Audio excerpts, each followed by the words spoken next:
All right, looks like we're recording. And Melissa, do you want to start us in prayer or do you want? Sure. Yeah, I'm happy Okay, to do that. I would love for you to. Dear Lord, thank you for the opportunity to gather together this evening. Thank you for the time and the energy that these wonderful women are putting into saving their schools and the children of Texas. And we so appreciate Kristen's time and all of the things that she does in leadership in Texas, and especially as it relates to the library books. And we just ask that you not only bless the women and their families that are on this call this evening, but put your protection over all of our schools, all the libraries, that the material that is currently there would not be seen by the children that enter it, that their eyes would be protected, that their eyes would be protected from anything that's inappropriate in the classroom as well until we're able to get those things out. For those that are on the call, just ask that they would listen with their ears, and when it's time for questions, that they would feel free to ask whatever questions that they would like, that this would be a safe space and a good and wonderful place to get information from Kristen. And dear Lord, we just honor and praise you and thank you for this opportunity to do your work. In your name we pray. Amen. Amen. Oh, good. Okay, so I love when Melissa prays over us. So I am Kristen Bentley, and I'm the State Republican Executive Committee woman from Senate District 1, which is Northeast Texas, 19 counties up in Northeast Texas. And my role is that I represent Northeast Texans on the Republican Party of Texas governing board. And I chair a subcommittee on one of our legislative priorities for this legislative session, and it's the Stop Sexualizing Texas Kids legislative priority. And so I've been really fortunate to work on this issue for the past year in my own community, and we've actually been one of those rare communities across the state that has had a lot of success in removing books that are pervasively vulgar. And so we're going to talk about that tonight, and we're going to go over how to do that in your own school district locally. And we're going to start, though, by talking about what our top 3 legislative solutions are to the problem that we're finding in our schools. We find it in other areas of the community, but this presentation will focus directly on the problem that we have in our schools with the sexualization of Texas kids. So thank y'all so much for being here. And let's see, I always tell everybody I'm a little bit technologically challenged, so I'm going to do my best to have this be pretty seamless. Well, let's see.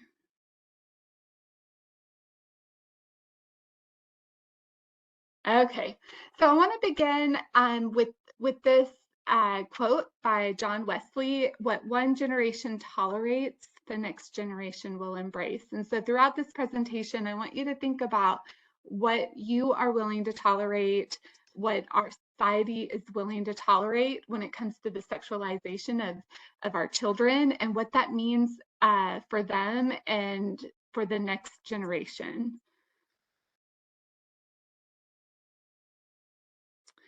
So I assume that most of you know already the problem with the inappropriate materials in Texas schools, and so I'm not going to go into a lot of detail on what we're finding with examples and things like that, but most of you know that what we're finding in our Texas schools are books that contain graphic nudity and explicit content, books that promote promiscuity, watching pornography as a minor, using sex apps to have hookups.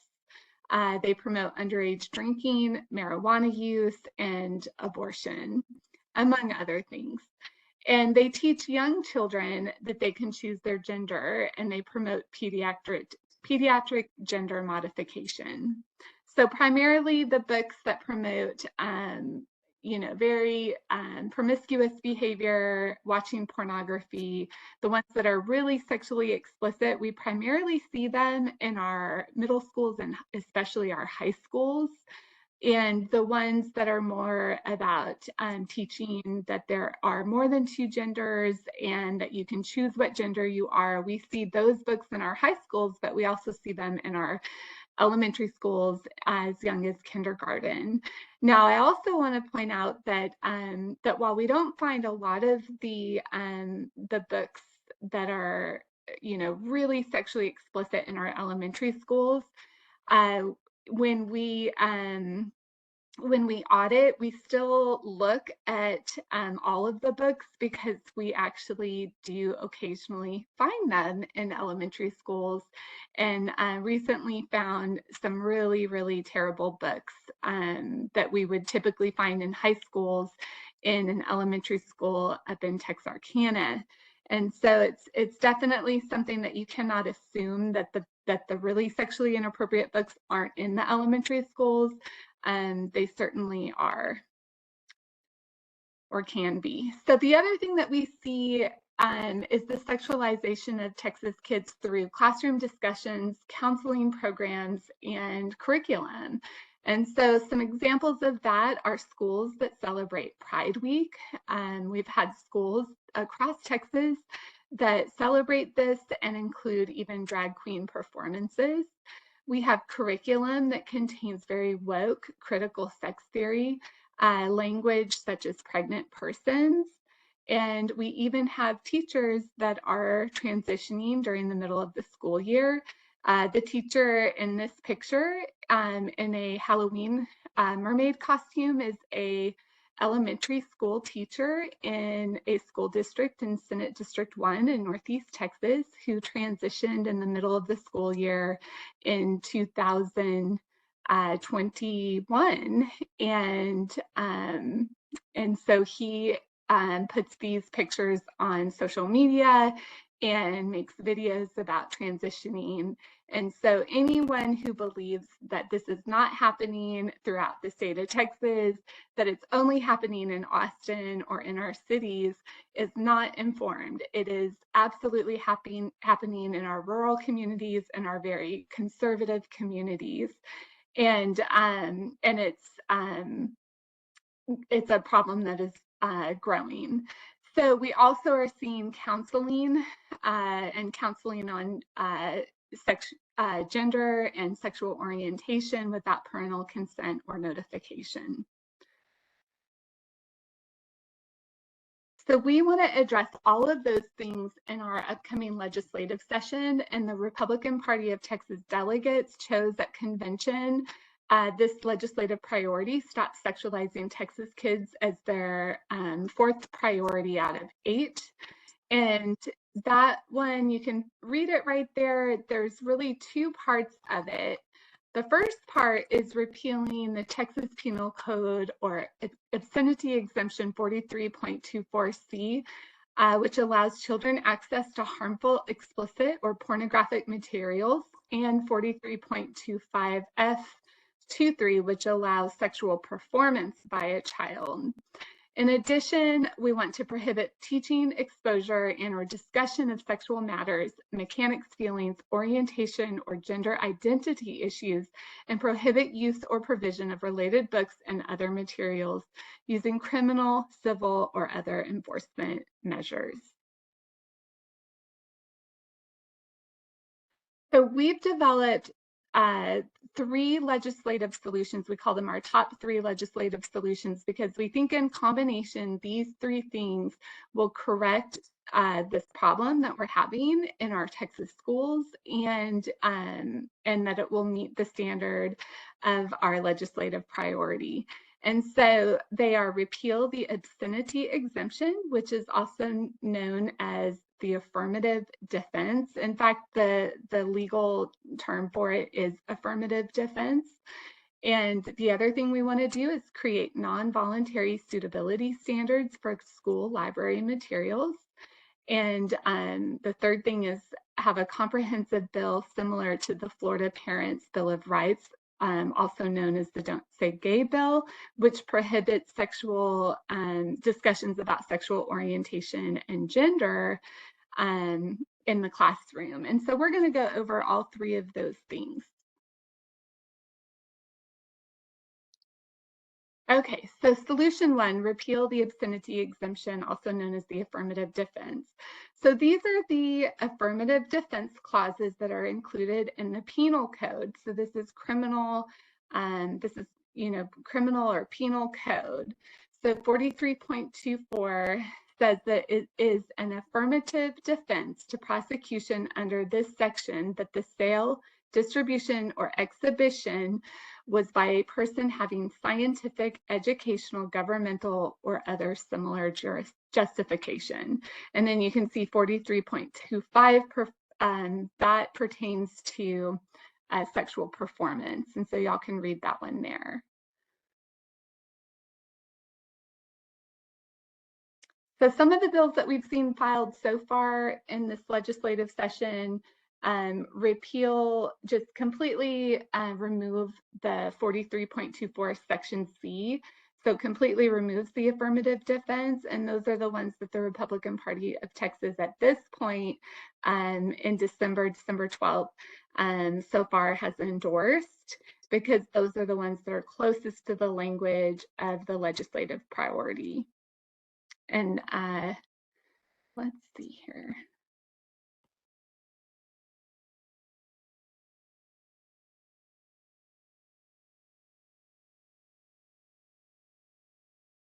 Oh gosh, sorry y'all.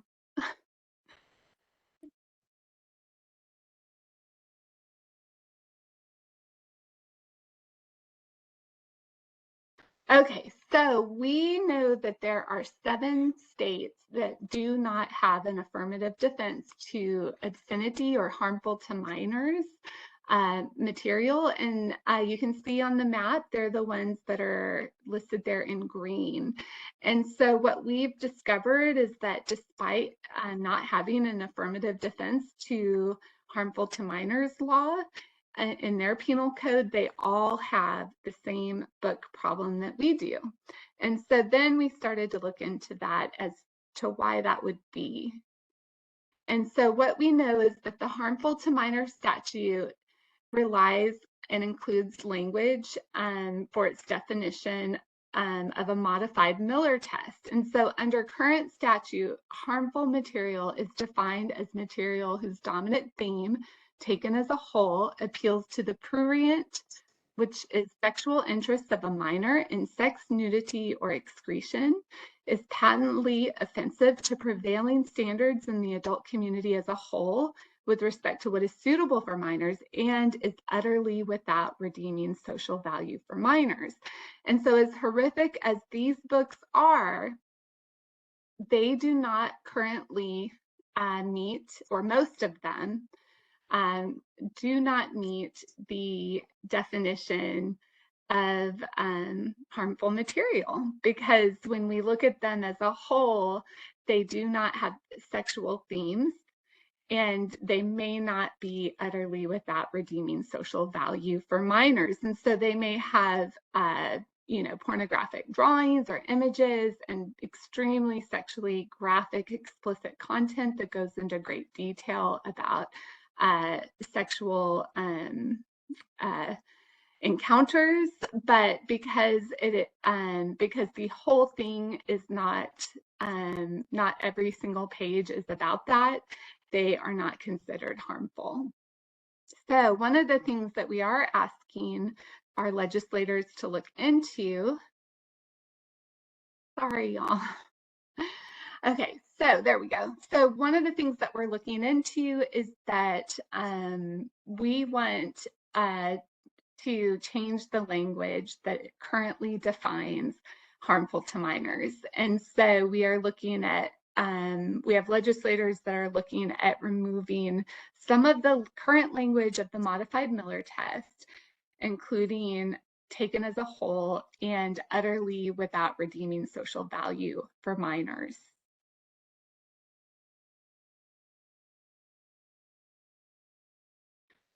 Okay, so the second top solution that we have is we want to see non-voluntary suitability standards for school library collections. So we want to create a state standard that demonstrates a commitment to protecting children from inappropriate and harmful materials, including the prohibition of library materials that contain sexually explicit content and filth. And so currently, library materials don't have any sort of non-voluntary standards. The standards that have been created are guidelines and recommendations. And so those were created by the Texas State Library and Archives Commission in consultation with the State Board of Education. Library materials are considered instructional resources and not curriculum, and so they don't fall under the curriculum standards that we have in the state, which are actually very stringent and have lots of guidelines and standards that they have to adhere to. Library materials are for independent inquiry, and school districts are only given those voluntary guidelines to use in developing local policies. And so while we want to make sure that we maintain some local control, we know that the state has a compelling interest to protect children from sexual abuse and sexualization and sexual grooming. And so we want to see some state standards regarding what is appropriate for children in the school library.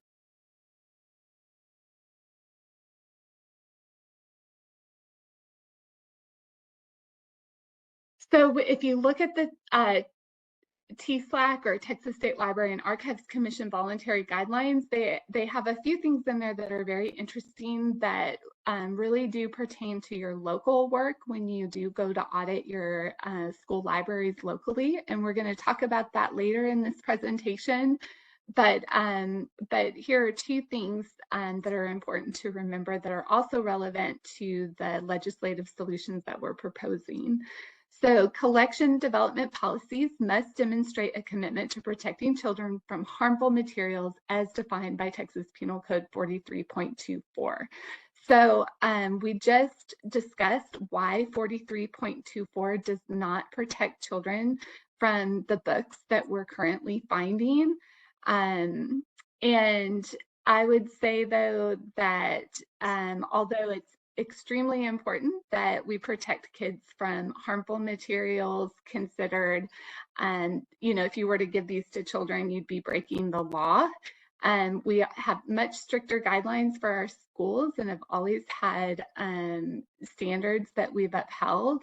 And so we want to make sure that we're not just eliminating books that would be unlawful when it comes to criminal conduct, but that have a higher standard and have a much higher standard than that for quality. And so the other thing that's really interesting that's also in their recommended guidelines is the removal of material should comport with the plurality opinion in the Board of Education versus PICO case, which uses the standard that no challenged instructional resource shall be removed solely because of the ideas expressed therein. So this opinion allows the removal of materials because they are pervasively vulgar, sexually inappropriate, sexually explicit, and based upon the lack of educational suitability of the library material. So it's really important to understand that while there's a legal precedent or ruling that we cannot remove books for their ideas out of the school library, but we can absolutely remove them for inappropriate content. So the third top solution is a comprehensive bill similar to the Florida's Parents' Bill of Rights. And what does that law do? Well, it bans instruction and classroom discussion about LGBTQ issues for kindergarten through third grade. And it's really important. We definitely want to prohibit these discussions about sexuality and human sexuality, gender in our classrooms.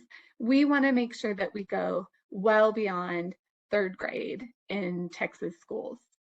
The bill, another really good thing about this bill is that it does contain a due process enforcement mechanism, which allows parents to seek legal action immediately and not have to go through a process of complaints through the Texas Education Agency.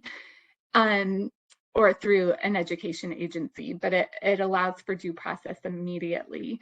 And then this one also requires schools to tell parents when their child receives any mental health services. And that's another really important aspect of the bill that we want to make sure is reflected in any legislation that we pass this session.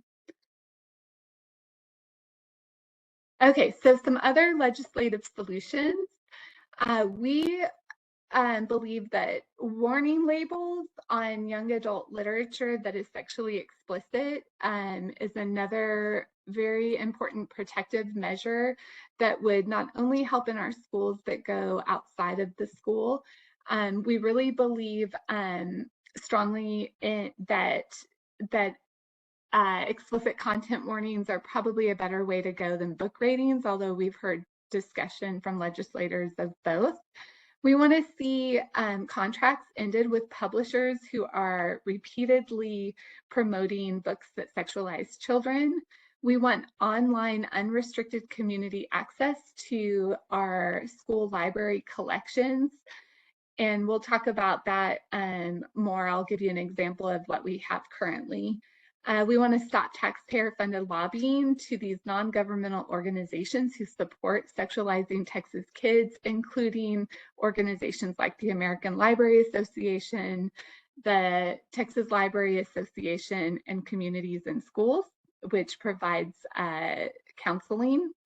And we want to limit access to digital databases like EBSCO that allow online access to inappropriate digital materials. And then we want to protect children from access to online pornography and declare pornography a public health threat. I can't tell you how many times I've heard, you know, does it really matter what's in their schools when they can get on the internet and find anything? Well, I think it's high time that we start protecting kids, whether it's on the internet or in their schools. We need to do both. Okay, so what can you do now? You can audit your school libraries, which we're going to talk about in just a minute. We also need you to get involved in local government watch groups or create your own and attend school board meetings, and library board meetings are also really important to attend. Get involved in your school board races. So if you have a school board that is on the wrong side of this issue, it's really time to work on replacing those school board members.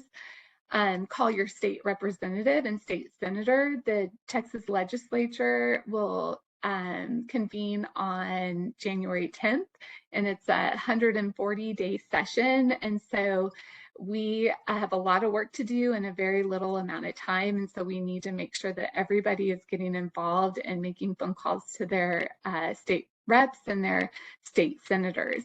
And so we'll be making lots of calls to action. I know Texas Ed 911 will be making all kinds of calls to action. The Republican Party of Texas will be sending out legislative updates, and other organizations throughout the state like Grassroots of America, We the People, and True Texas Project. So if you have a group that is in your local area or is a statewide group that is following this priority, please get on their calls to action.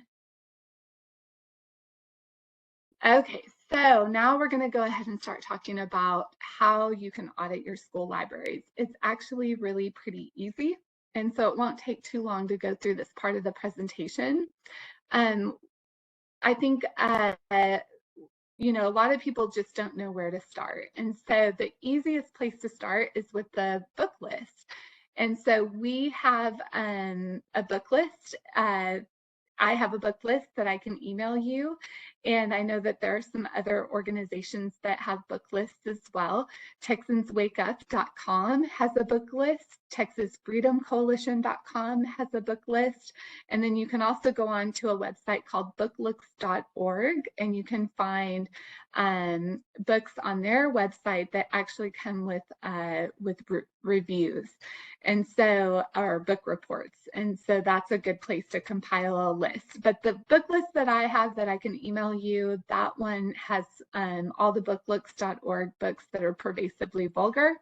They are all on my list.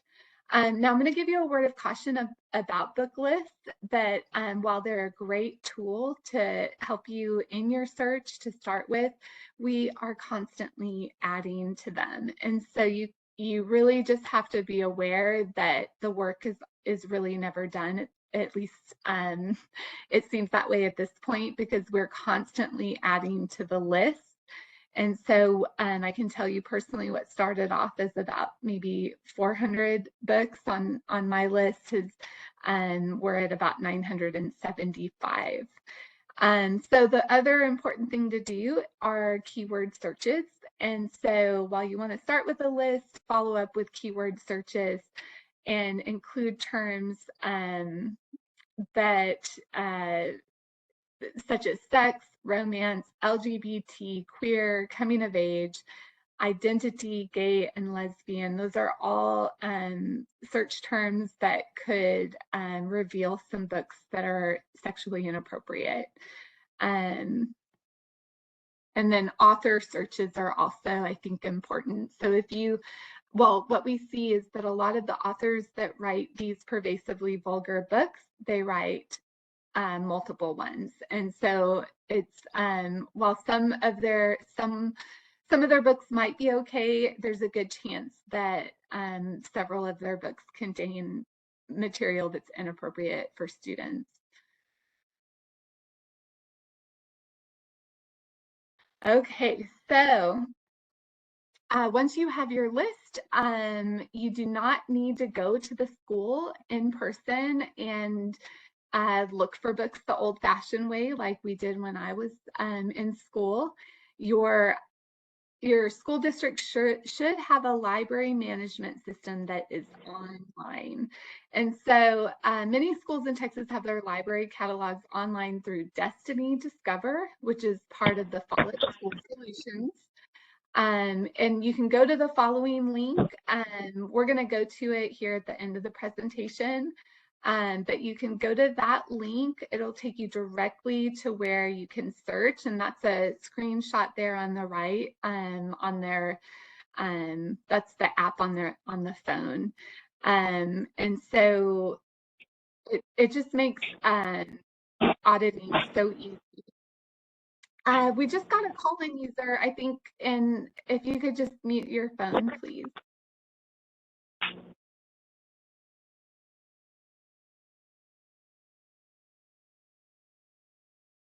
Okay, so also, if some school districts don't use GoFollett, some school districts do have their own online management system. And so if that's the case, you can typically go to your school district's website, and they should have a library tab, and then they should have their management system online through their website. Now, there are some schools that don't have an online management system at all. And I would say that that's more common in some of our really small rural school districts, but it's actually pretty rare that a school district doesn't have an online management system, but it does happen. We have several in Northeast Texas that don't. And so this does make it a little bit harder to audit. The other thing is that some schools might have an online catalog, but it's only available to students and their parents. The login information, you have to have a password and an ID.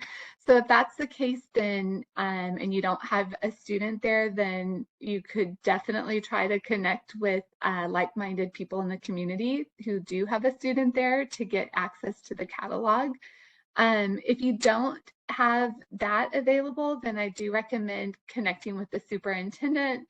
or your school board trustee, and letting them know that you would like access to the library catalog in order to audit for harmful books. They should be able to provide you that access, but if you get any pushback, if your district's not cooperative, then you may have to do an open records request. It's commonly referred to as a FOIA, the Freedom of Information Act request, but it's in the state of Texas, it's a public information request. And so you can go to the Texas Attorney General's website, and there's a link right there if you want to take a picture of that. And the Texas Attorney General's website, and then also tsl.texas.gov, you can find out more about how to do a public information request.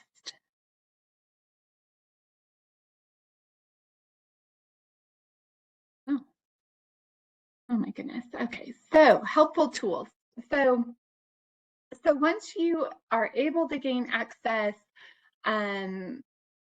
you definitely want to be able to see what the content of these books are. And so there are some helpful tools in order to be able to see what's in books. So the most efficient way is to get digital copies and do keyword searches. And so you can use apps like Kindle, this is a screenshot from Kindle. I can't remember exactly. I think this is from a book called Wonderfully or Queerfully and Wonderfully Made.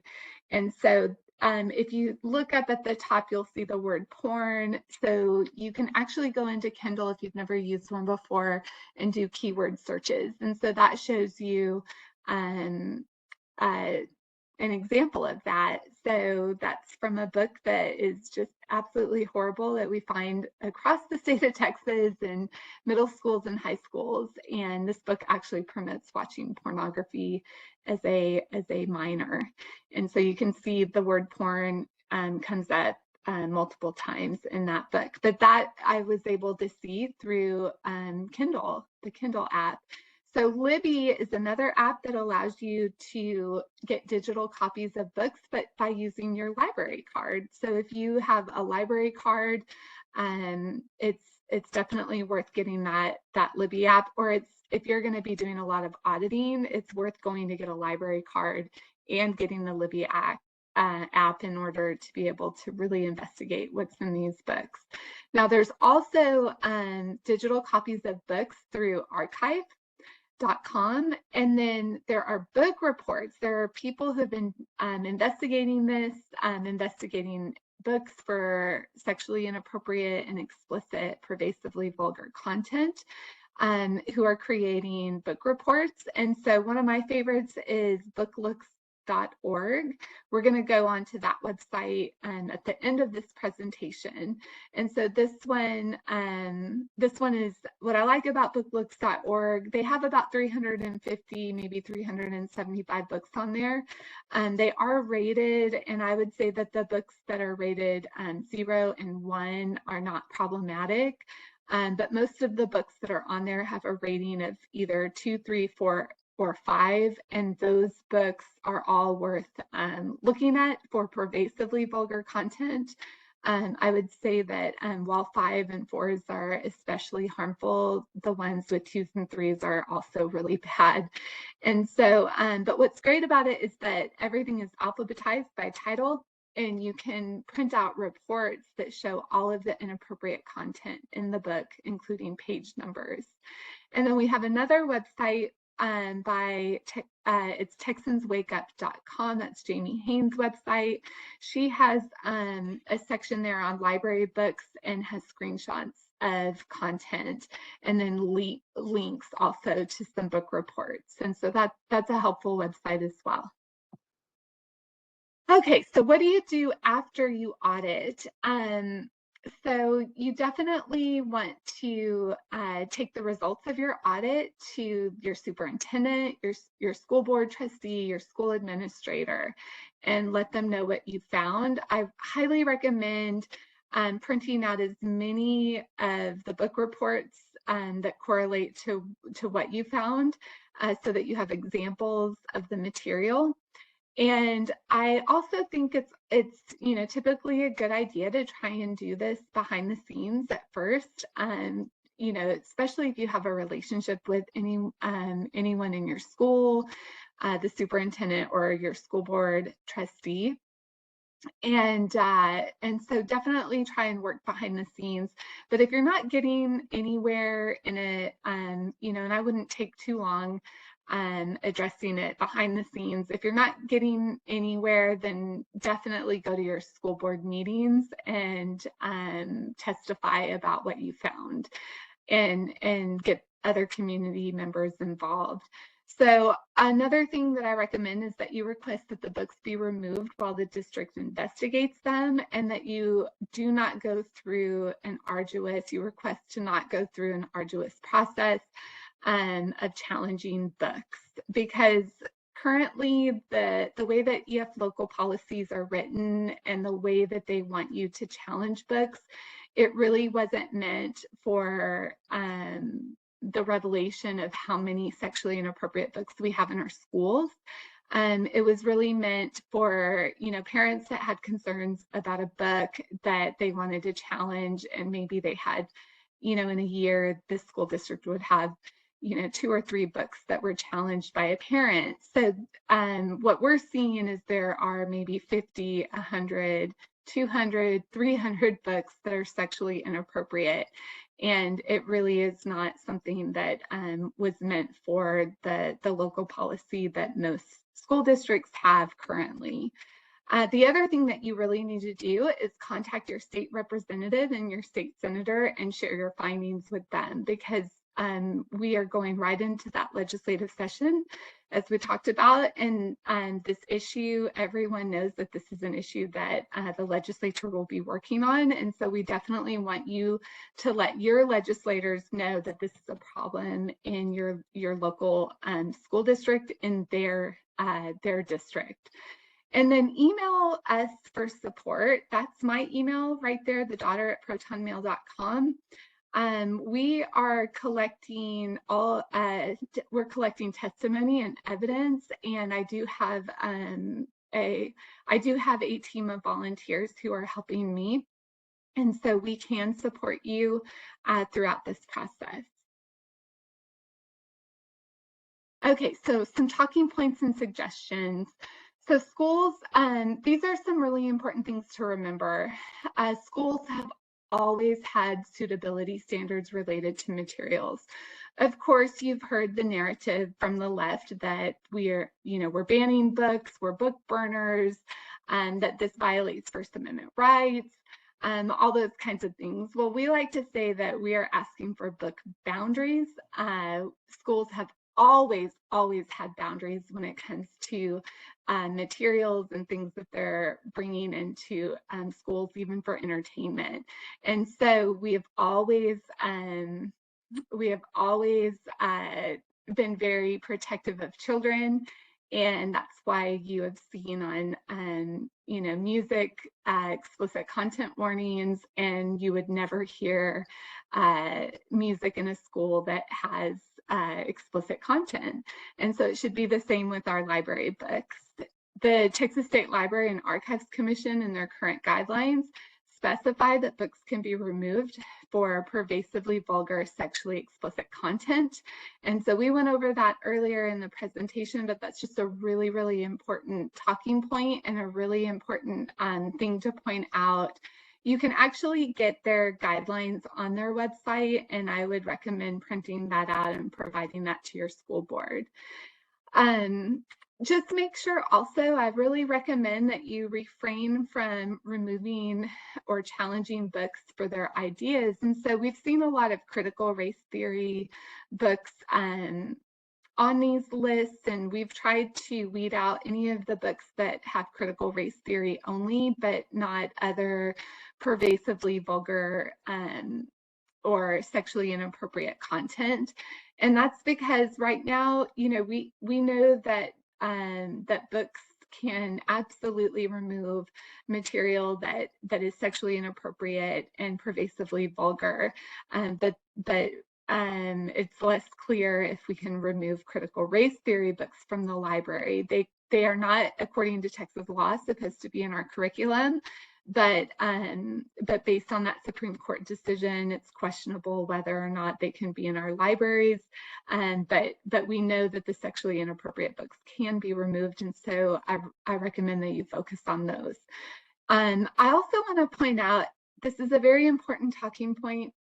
This is not a parental rights issue. It is not a parent's right or a student's right to have sexually explicit and pervasively vulgar books in the school library.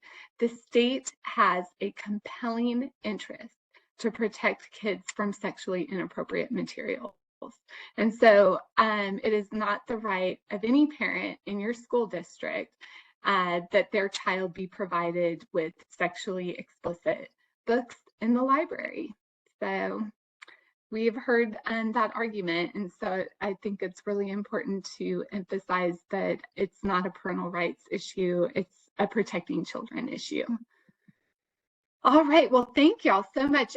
So we've gotten through the presentation, so now we're just going to go ahead and explore some of those websites or resources that we talked about. So let me see if I can figure out how to get out of here.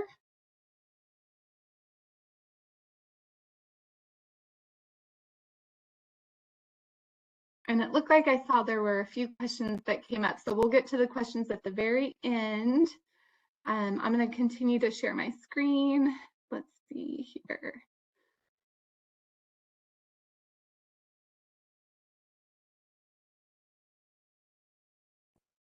Hey, Kristen, while you're doing that, can I just interject here and call in user number 3? Can you just identify yourself for our records, please?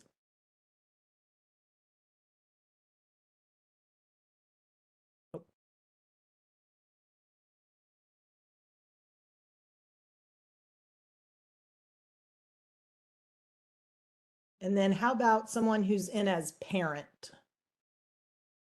Hello? Hello? Yes, I'm Michelle Evans. Okay, so Michelle Evans is calling user 3. Okay, perfect. Okay, great. Okay, thank you for joining us.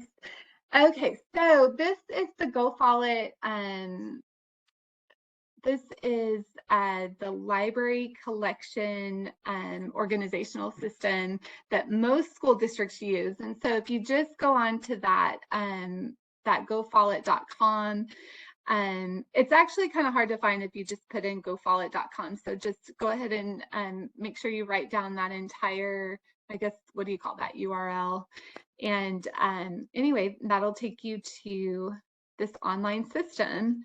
And so go ahead, and what we always want to do is click in Texas and then search our school names. So let's look at Texarkana. We'll pick on my Senate district. Now I'm going to show you, for some reason in this system, they list, they'll list the ISD typically. And so if you click on that and you hit go,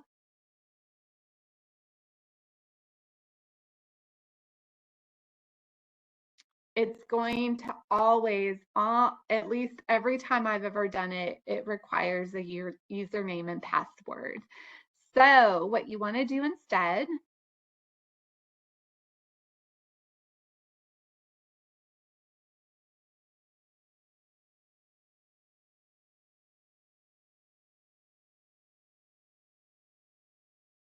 is you want to specifically go to one of the schools. And so we'll go to Texas High School.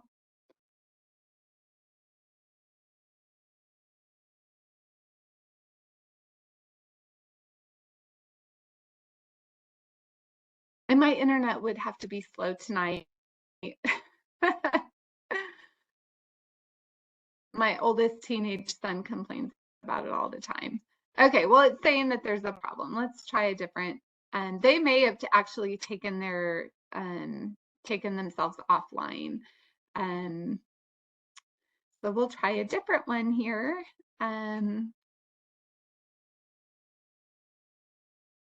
Oops.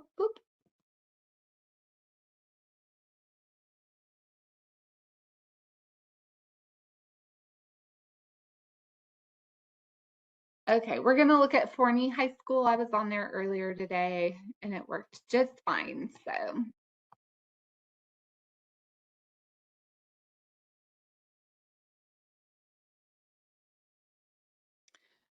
okay, so you can see this is their home page and their main page. So if I were to just go up here and rather than look for a title, if I wanted to do a keyword search on gender, I would put that in and then it would show me different books. So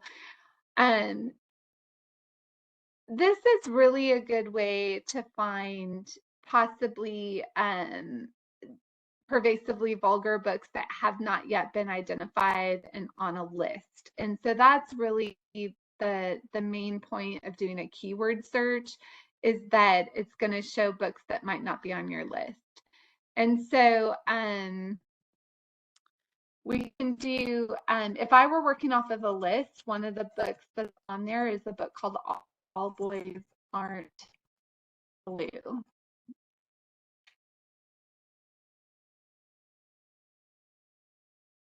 And I already knew that Forney ISD has this book. I'll tell you, Forney is not in my Senate district. It's a little bit further west, and Keith Bell is the state representative from Forney, and he's actually on the education committee, or was public education committee in the Texas House. He was on that committee last year, and I would expect him to be on there this year. But All Boys Aren't Blue is one of the most pervasively vulgar books that we've come across. It goes into very explicit detail about anal sex and oral sex. It promotes watching pornography as a minor. It normalizes incest and incestuous relationships between two cousins and one who is much older, and it's an abusive relationship, but it really normalizes it. There's also marijuana use and underage drinking in this book. It's just a really, really terrible book in so many ways for children. And so I'm not making a judgment on this book for adults, but it is definitely a book that fits the criteria of pervasively vulgar and does not belong in Texas schools. And so you can see that Forney has that book. Now, the Destiny Discover Go Follow It website is really pretty straightforward. It's really it's a very easy website to navigate. Let's go to booklooks.org. So this is, you can see they have their, they have new content, new books that they have recently reviewed. And so if you click on here over at book reports, we can go to All Boys Aren't Blue. I'm going to go ahead and just give a warning that this is when, you know, if you have children in the room, I'm just going to show really quickly what the book report looks like. And so I want to make sure that there aren't kids that are in the room watching, just in case there's something something that they might see. So this is what they look like, and you can see this has a 4 out of 5, not for minors. I really largely just ignore the ratings, because I tell you what, there's books that I've come across that have a 2 or a 3, and I think they're just awful. And so that's the problem I think we have with actual ratings, is that they're very subjective. But content warning or explicit content warning, those and you know, describing what's in them that gives them that content warning, I think that's really effective. But you can see this is just 14 pages of inappropriate content. So you can see they have a lot of books on here, a lot of book reports, and really make it just make it easy to find. They make it very easy to find them. All right, I think that that really concludes my part of the presentation. Let's go ahead and open it up for y'all's questions. I'm just going to stop the recording now so that no one's being recorded.